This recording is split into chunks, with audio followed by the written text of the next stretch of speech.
My name is Insane Raven, and I am back with another episode of our reviews. Okay, it's really late. I'm really tired. I wanted to digest the film for a little bit, so it's been like an hour, maybe two, since I've seen it. I am very tired. It is 11 o'clock at night when I'm recording this, and I apologize for the confusion that's probably going to happen. Oh yeah, so I had a choice this week of what I was going to go see. I was either going to see Dunkirk or Valerian and the City of a Thousand Planets. Based off the title of this video, the wallpaper I'm using for the thumbnail, I bet you guys can guess which one I picked. And that is going to be Valerian, the City of a Thousand Planets.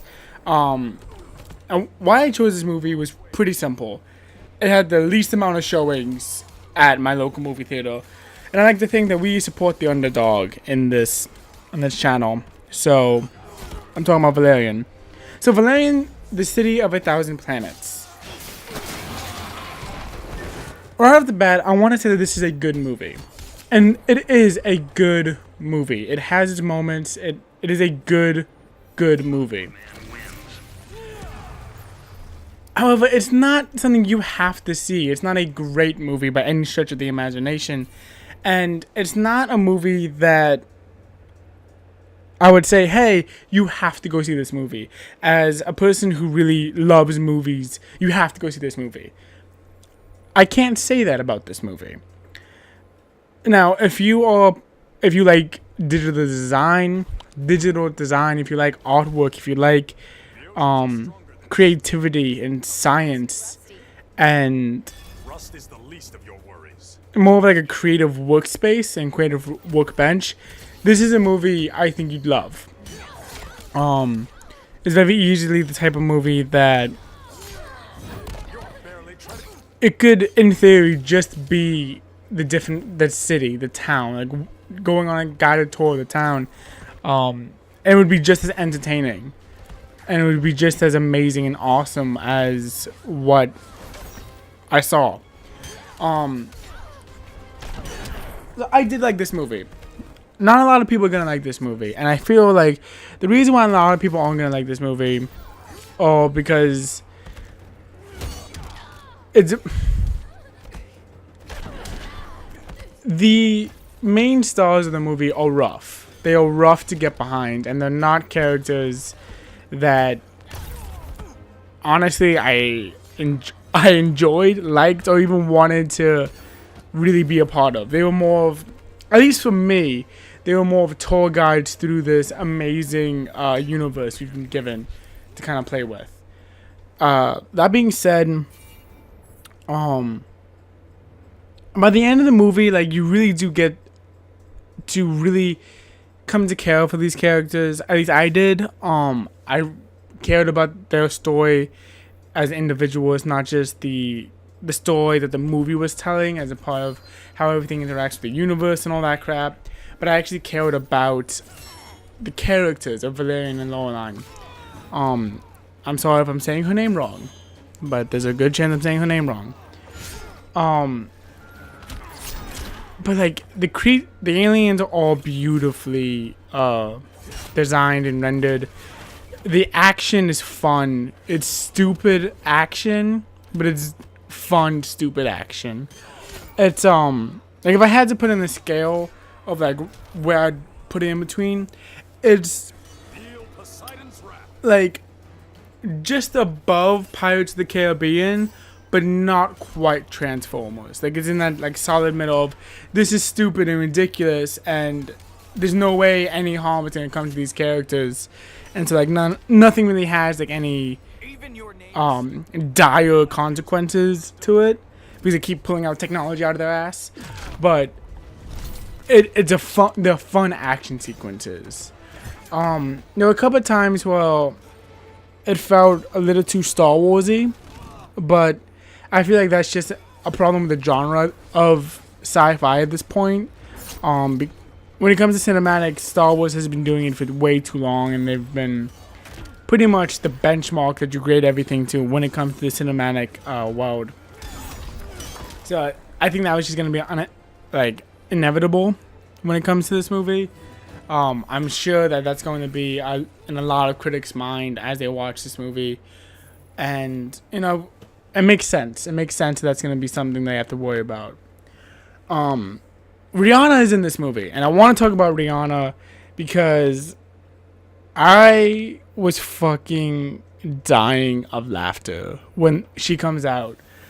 Let me explain. So when we first meet Rihanna's character, she is basically a stripper, and she is a performer. She's this alien who can bend her shape to whatever she wants, and we meet her in the strip club as she's performing. And basically, from this first like 5 minutes of what we feel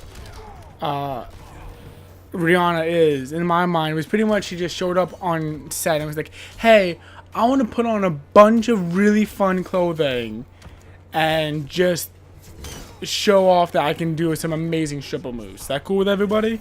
Cool? Alright. And like, maybe if I wasn't laughing so hard at the idea of just some poor dude having to edit this scene so that the clothing changes seem seamless and it's not just an excuse for Rihanna to wear the most outlandish bits of clothing and it's almost nothing at all in a PG-13 movie. I probably would have gotten a boner and it would have been awkward for everyone in the room. Like, the two people sitting next to me who were not a part of my group at all.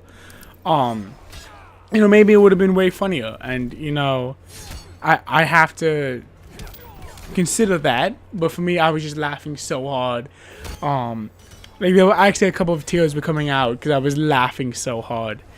And then, like, she has this little character arc of, I'm not gonna like go into deep spoilers right now. That'll be later. But she goes to this character arc where we kind of see, well, this isn't the life that she wanted.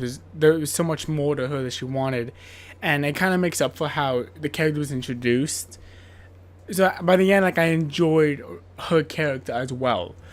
And I feel like that's the thing that a lot of this movie is going to have to fight against, especially in America, because a lot of the comedy in this movie, they're not the quippy one-liners of the Marvel movies and those kind of like haha type of things that we've gotten used to in a lot of our movies now.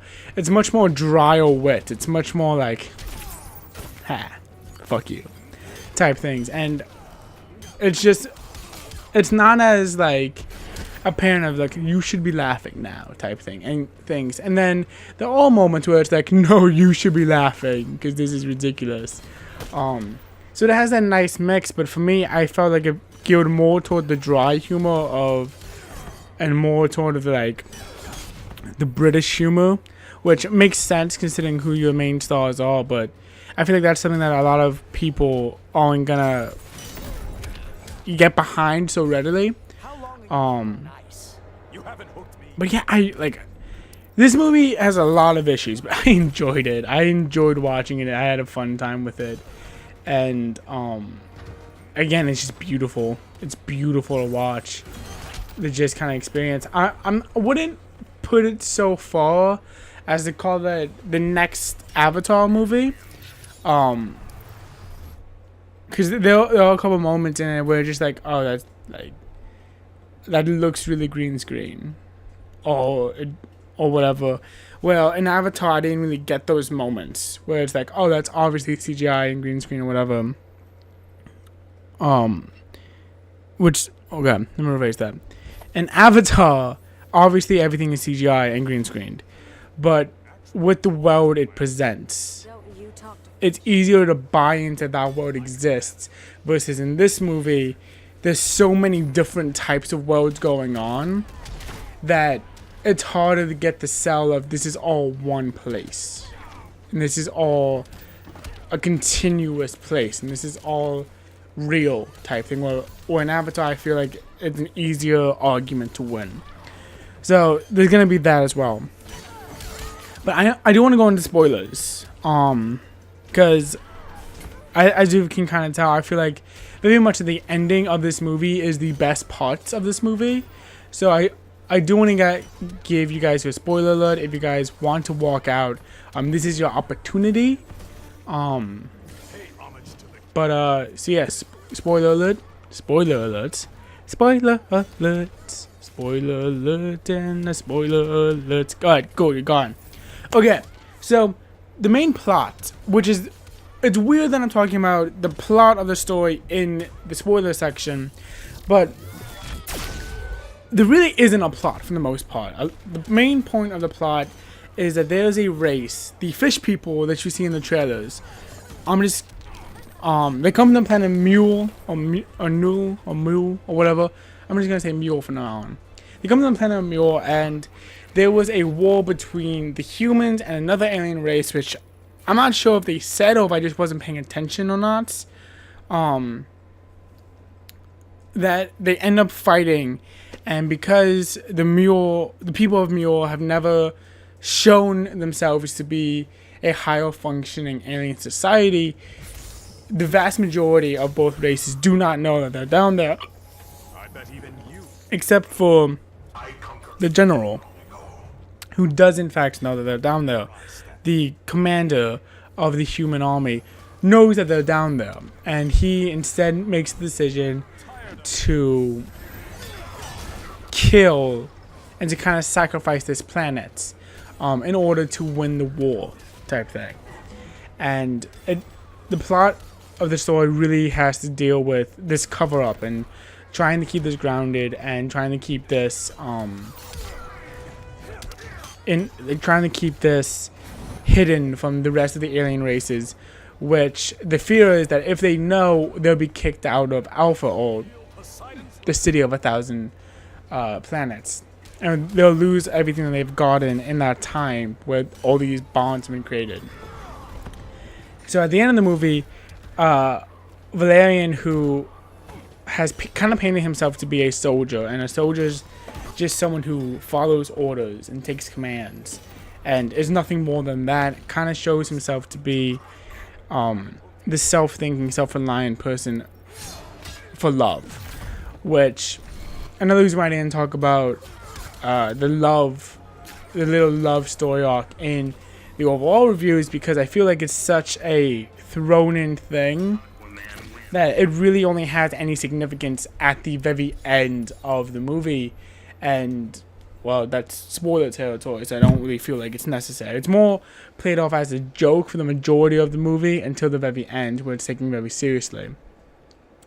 So you have this plot and cover up, and so you have Valerian undergo this character arc of, no, I am going to do things for love because it's a much more powerful force than being a soldier and what that honor and pride comes with. I am going to be a person in love versus a soldier. And you have this moment where it's like, well, what would you choose? Would you choose all the advantages we've been given by being a part of this Alpha City, as they call it, the Alpha, the city of 1,000 planets? Or would you do and win a war that would have otherwise completely destroyed everything the human race has been working on for X amount of years? Or would you sacrifice this planet that you've never even come in contact with? And it poses this like moral question, this like the trolley, forgot what the actual name of it is, but the famous trolley question is, there's one person tied on this track and 3 people died on this track, and if you don't pull the lever, the 3 people die, but if you pull the lever, the 1 person dies. And it very much plays with that idea of what is right, what's wrong, and where do you fall in within the gray, and that type of thing. And I feel like, for the most part, it's too little too late of when they try to apply those like higher thinking and those higher like themes in with the movie. Because at this point we've been given this very like, hey, everything's cool, everything's fun, it's exciting type movie, and I don't feel like the payoff is there because it's too little too late. But it is such an integral part to the plot, I had to mention it. And then let's talk about Rihanna's character. Rihanna's character, the stripper, as she dies, named Bubble. Her name is Bubble because why not? So Bubble dies, and she kind of gives this piece of like philosophy of, you know, when you don't have an identity, when you don't have anything to call your own, death is easier and better than life. And it's kind of, and the reason why I'm bringing it up here now instead of like earlier is because this ideology is very much what shapes Valerian into being the lover and not the soldier first. And it's something that I think like it's worth mentioning, because even though her character has such a small basically such a small character arc, I feel like it's so incredibly important to mention it and to talk about it, especially when Aquaman. I mean, I wouldn't go so far as to say the only reason Valerian has that character arc is because of Rihanna's character, but I would say it's a very strong contender for that, and because of that has to be mentioned. The ending end with like a engagements, which I think was what I thought was weird, because it does bring back that like that love side story back in, which personally, like, at that point, like, I was okay with it. It still kind of feels forced. It still kind of feels unnecessary to the overall plot. But at that point, I'm okay with it. Like, at that point, I feel, even though it still isn't earned in my perspective. But at that point, it wasn't like, oh, this is still the worst goddamn thing I've ever had to watch. So like, I'll give it points for being something that I completely hated in the beginning of the movie to something that I kind of enjoyed. And I think my last note on this movie is that even though it's a fun place to run through and it's fun world to kind of explore, you will feel the practically the 2.5 hour runtime. It is a long movie, and you start to feel it.